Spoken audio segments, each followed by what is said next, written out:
গত কয়েক বছর আগে দেখা যেত সয়াবিন তেল খারাপ তলে পাওয়া যেত, অথচ তেলের কিন্তু কোনো ঘাটতি নাই, কোনো সম্পদের ঘাটতি নাই, পেঁয়াজের ঘাটতি নাই, আলুর ঘাটতি নাই। আমরা মূলত সিন্ডিকেটের মধ্যে দিন নিয়ে গেছি। এই সিন্ডিকেট, এই তত্ত্বটা সরকারে ভাঙতে হবে। কোনো ভিতরে কষ্ট নাই, সেদিকে আমাদের খেয়াল রাখতে হবে। মায়ের রমজানের এই রমজানের পবিত্র রমজান হয়েছিল, এই রমজানের বদলে যুক্ত সংগ্রাম হয়েছিল। মুসলমানরা তাদের ঐতিহ্য রক্ষার্থে সকল প্রস্তুতি হিসেবে রাষ্ট্র লাগিয়েছে। আসসালামু আলাইকুম ওয়া রাহমাতুল্লাহি ওয়া বারাকাতুহু।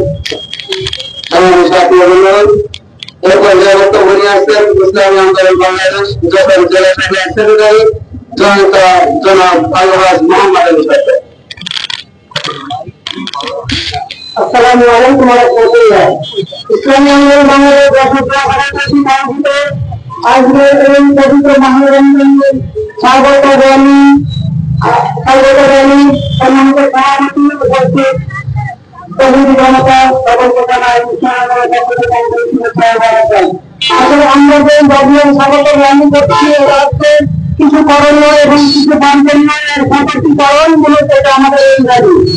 সেখানে করণীয় হচ্ছে আমরা বেশি বেশি রেট আমল করবো, তারপর অর্জন করবো, শ্যাম ঘটনা করে আমরা জান্নাত কামাই করবো।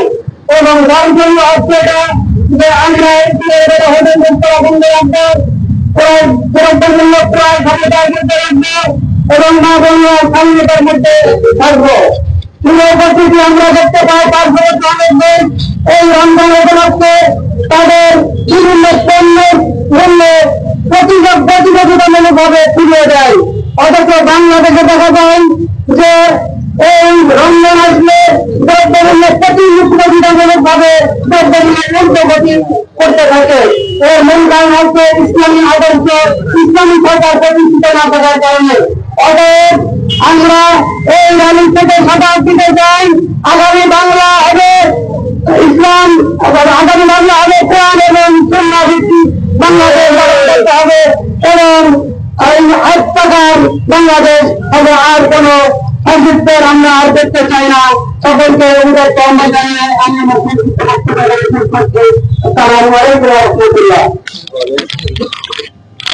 উপস্থিতি বক্তব্য নিয়ে আসলেন ইসলামী শ্রমিক আন্দোলন বাংলাদেশ খুলনা বিভাগীয় সংগ্রামী সহকারী বিশিষ্ট ইসলামী আইন পরিষদের খুলনা বিভাগীয় সংগ্রামী সম্পাদক যশোরের বিশিষ্ট আইনজীবী জনাব অ্যাডভোকেট নুরুল ইসলাম। বক্তব্য দিলেন জনাব অ্যাডভোকেট নুরুল ইসলাম।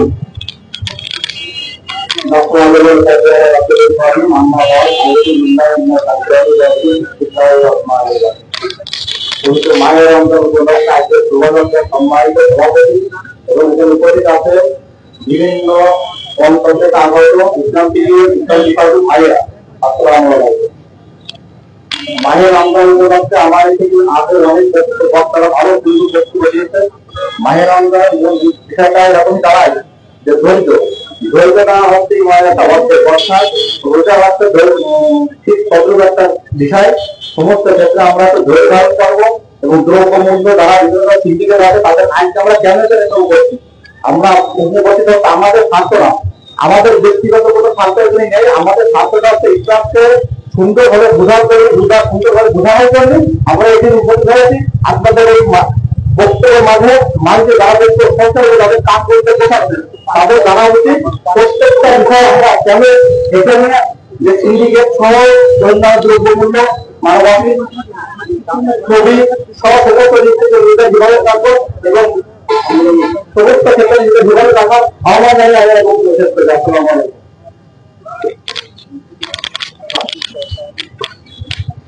সম্মানিত উপস্থিতি এই পর্যায়ে বক্তব্য আসছেন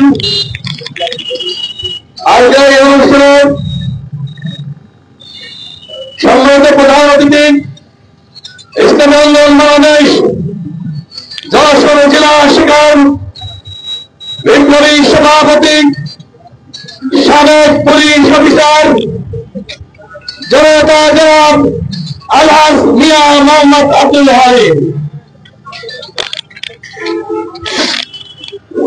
আসসালামু আলাইকুম ওয়া রাহমাতুল্লাহি ওয়া বারাকাতুহু।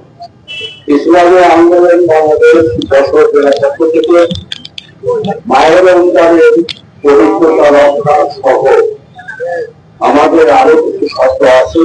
এই শর্ত পালনের উদ্দেশ্যে সরকারের প্রশাসনকে অবহিত করার লক্ষ্যে আমাদের এই র্যালি একটু পরে শুরু হবে।